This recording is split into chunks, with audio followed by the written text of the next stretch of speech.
Le 9 janvier 2022, à l'issue de leur sommet extraordinaire et respectif, l'UEMOA et la CEDEAO ont pris des sanctions injustes, illégales et inhumaines à l'encontre de notre pays.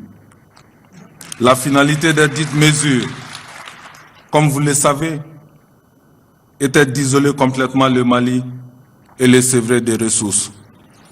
Dotées d'une bravoure légendaire, les populations maliennes des villes et des campagnes, ainsi que celles de la diaspora, sont sorties massivement le 14 janvier 2022 pour défendre la patrie, soutenir les autorités de la transition, glorifier les forces armées maliennes et fustiger l'attitude de ces organisations sous-régionales dont le Mali est pourtant fier d'en avoir été membre fondateur.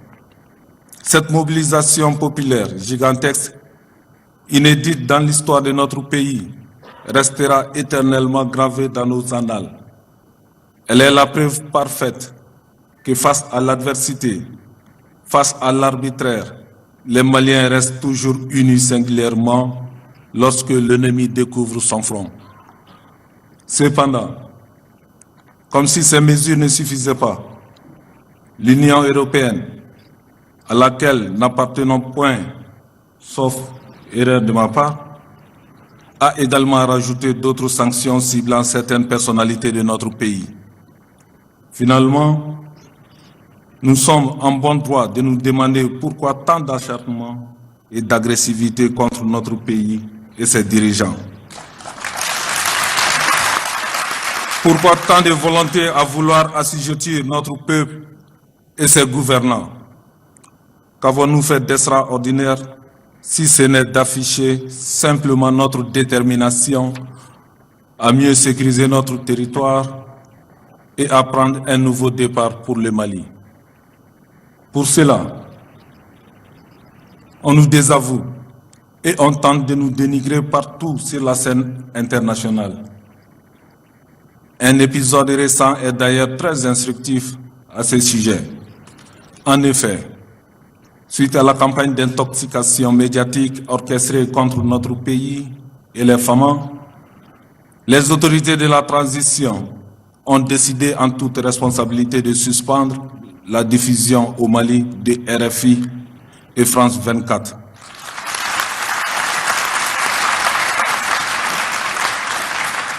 Il n'en fallait pas davantage pour pousser le président français à avouer publiquement ce que l'opinion soupçonnait depuis fort longtemps.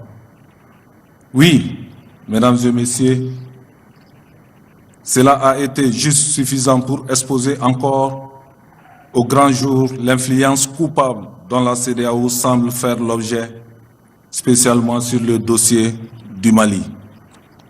En effet, lors de sa conférence de presse de campagne du 17 mars 2022, diffusée sur la chaîne BFM TV, le président Emmanuel Goïta, je vais dire Emmanuel Macron, excusez-moi, déclarait grosso modo sur le sujet, je cite, « J'en appelle à la CEDEAO, l'organisation régionale et à l'Union africaine pour prendre des décisions qui conviennent et que la France appuiera, comme nous l'avons toujours fait à chaque fois. Là, je compte m'entretenir dès demain avec le président Nana Akufo-Addo, président en exercice de la CEDEAO, pour l'appeler à prendre toutes les décisions utiles en la matière. » Fin de citation. Mesdames et messieurs, c'est cela malheureusement la triste réalité. C'est cela la triste vérité. C'est de cette manière sous-marine que les questions concernant le Mali sont traitées. C'est de cette même manière que des coups sont portés à notre pays pour l'obliger à rentrer dans les rats. Mais Dieu veille et les Maliens restent debout sur les remparts, comme l'ont fait nos fiers dévanciers, résistants, téméraires des grands empires et royaumes du Mali. Entre-temps, Les pourparlers avec la CEDEAO se poursuivent néanmoins pour accorder nos positions au seul bénéfice du Mali et de la sous-région ouest africaine, car, après tout, nous demeurons un peuple panafricaniste et un peuple de dialogue. Il est clair pourtant que le Mali ne sollicite aucunement un traitement de faveur quelconque, mais souhaite seulement être compris et traité dignement. Nous voulons juste que notre pays soit maître de sa propre destinée, qu'il puisse vivre en paix et entretenir désormais des relations bilatérales ou multilatérales de façon souveraine avec ses partenaires et ses amis. Chers collègues, distingués invités, je voudrais solennellement ici exprimer la reconnaissance et la gratitude des autorités du peuple malien à tous les pays frères et amis, à tous ceux qui, de par l'Afrique et le reste du monde, ont démontré leur solidarité agissante à l'endroit de notre pays. L'occasion est bonne pour féliciter le gouvernement qui a su mettre rapidement cette période d'embargo à profit pour diversifier les opportunités économiques du Mali. L'occasion est bonne également pour saluer toutes les initiatives prises par le gouvernement pour attaquer les sanctions économiques injustement imposées à notre pays devant la Cour de justice de l'UEMOA.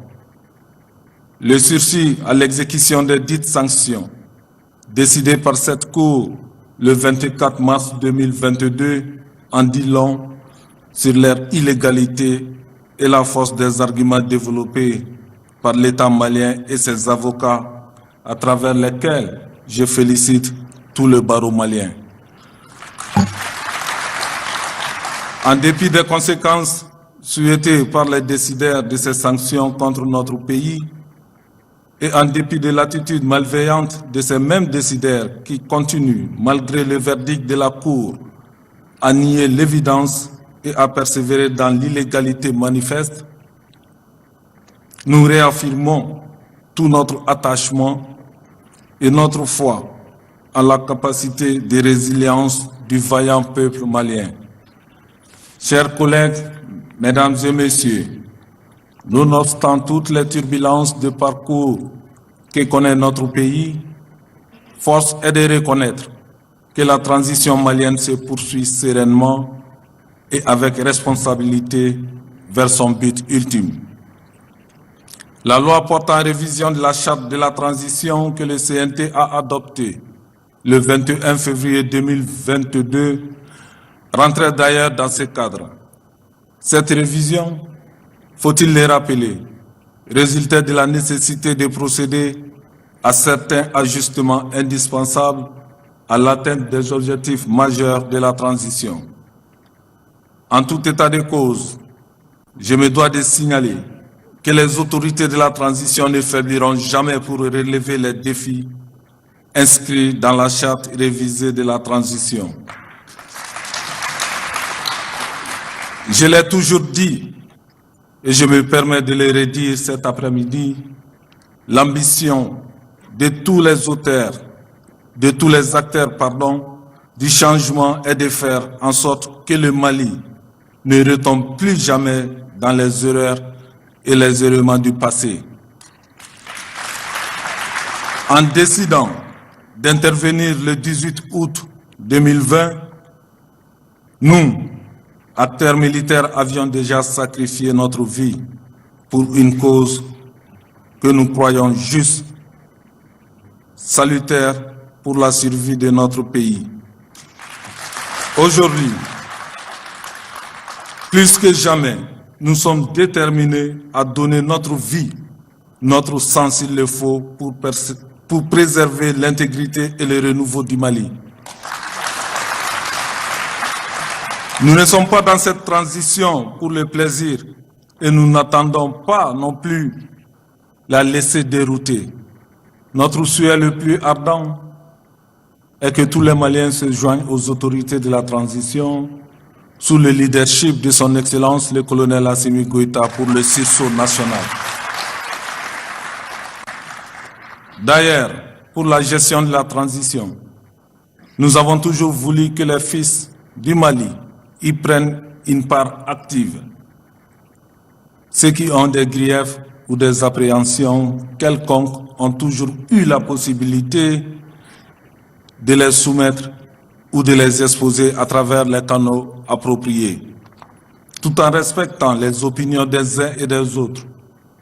J'estime que nos compatriotes doivent plutôt retenir qu'une transition mal conduite est la voie toute tracée vers d'autres remous. Que Dieu nous en préserve. Évitons donc tout acte susceptible de fragiliser la transition, singulièrement au moment où le Mali est en train de trouver sa voie malgré les épreuves et les contraintes de l'ère. À cet égard, le mieux que nous puissions faire ensemble est de continuer sur cette lancée de façon ordonnée et coordonnée afin de consolider les acquis déjà enregistrés. Nous souhaitons donc vivement que cette transition en cours soit vraiment la dernière au Mali. Donnons-nous par conséquent les moyens pour que cela soit.